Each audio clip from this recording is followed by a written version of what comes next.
Kemudian masalah berikutnya, konsekuensi hukum terkait dengan penetapan hewan kurban. Bagaimana kalau terkena aib yang menghalangi sahnya sembelihan itu? Kena aibnya kapan? Kena aibnya setelah kita tetapkan. Kalau sebelum kita tetapkan, ya kita katakan tadi nggak boleh, ini aib, ya, kakinya hilang satu nggak boleh, pincang saja nggak boleh. Tapi qadarullah, kita sudah beli, kita sudah tetapkan, ternyata setelah itu aib. Ya, kita tahu kadang dikumpulkan jadi satu, ada yang terjerat, ya kan? Nah, aibnya ketika itu bagaimana? Nah, di sini ringkasnya ada dua keadaan. Kalau aibnya itu tanpa keteledoran kita sudah berusaha, kok tetap qadar Allah aib, maka sah sebagai hewan kurban. Tetap sah. Kenapa? Karena kita waktu beli masih sehat, masih utuh, aibnya baru. Keadaan kedua, kalau aibnya itu dengan keteledoran kita, ketidaksungguh-sungguhan kita dalam menjaga, maka ketika itu kita berkewajiban mengganti dengan kambing yang tidak aib, tidak cacat seperti itu. Ya.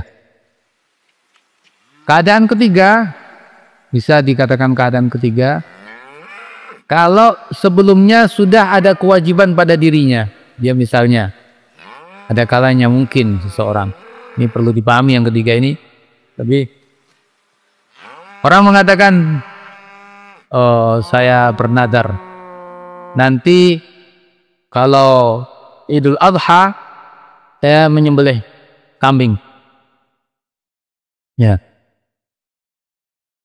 Nah, dia sudah berusaha membeli, kemudian cacat setelah ditetapkan, atau membelinya karena memang sudah punya nadar tadi. Jadi sejak membeli dia sudah memang untuk melaksanakan nadarnya.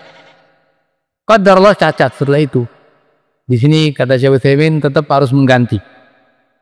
Kondisi seperti ini tetap harus mengganti. Kenapa? Karena ini sebagai pelaksanaan kewajiban yang sebelumnya dia sudah tetapkan.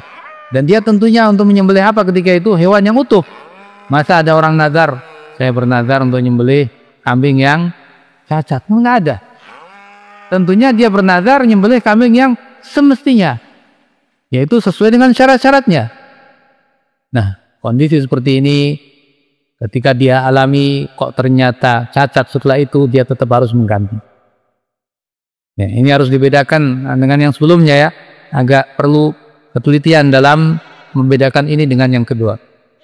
Yang sebelumnya dia nggak punya tanggungan dalam dirinya, dia mau kurban ya ketika itu nggak punya nadar, nggak punya apa-apa. Saya punya duit sekarang mau beli, sudah beli, qadarullah setelah itu malah cacat. Nah ini walaupun cacat boleh sebagai hewan kurban, tidak ada kewajiban mengganti. Konsekuensi berikutnya yang kelima, kalau hilang, ya bagaimana? Ini sama, perinciannya sama. Kalau hilangnya karena tafrid, karena keteledoran dia, kurang perhatian, kambing dibiarkan, sementara tahu dia ini musim kayak gini orang bisa saja ngambil, habis itu jual sama orang. Dia santai-santai saja dibiarkan, nggak dijaga. Ini qadarullah hilang betulan, dia harus mengganti. Ya, harus mengganti untuk hewan kurban. Tapi kalau tidak ada keteledoran dari dia, hanya kuna dzalika biduni tafrid fala dhamana alaih. Tidak ada keteledoran maka tidak ada kewajiban mengganti. Sudah dia kandangkan, sudah dia kunci, ya, qadarullah maling tetap masuk ngambil, maka ini orang tidak berkewajiban mengganti. Yang ketiga tadi, kalau memang seperti nazar, walaupun hilang tetap mengganti untuk melaksanakan nazarnya. Yang keenam, kalau mati Bagaimana kalau mati setelah ditetapkan sebagai hewan kurban? Ini ada 3 keadaan, kata beliau. Kalau matinya itu karena semacam bencana alam, maka yang seperti ini tidak ada kewajiban mengganti. Tidak ada kewajiban mengganti. Nah, kecuali kalau semacam dia sudah nazar tadi ya, nazar tetap harus dilaksanakan. Yang kedua, keadaan kedua, matinya karena perbuatan si pemilik.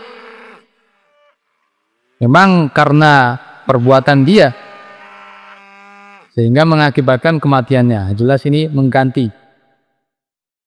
Yang ketiga, matinya karena orang. Nah, dilihat kalau orangnya ini semacam pencuri, yakni sulit untuk menyelamatkan, dia berusaha tapi tetap dibawa lari oleh pencuri itu, sembelih oleh dia, maka yang seperti ini juga tidak ada kewajiban dia mengganti. Ini mirip dengan bencana alam, dok. Tidak ada kekuasaan bagi dia. Tapi kalau mungkin orang itu mengganti, artinya walaupun disembelih orang atau dibunuh orang, tapi mungkin kita menuntut dan mengganti, maka dia pun harus mengganti. Orang itu harus mengganti.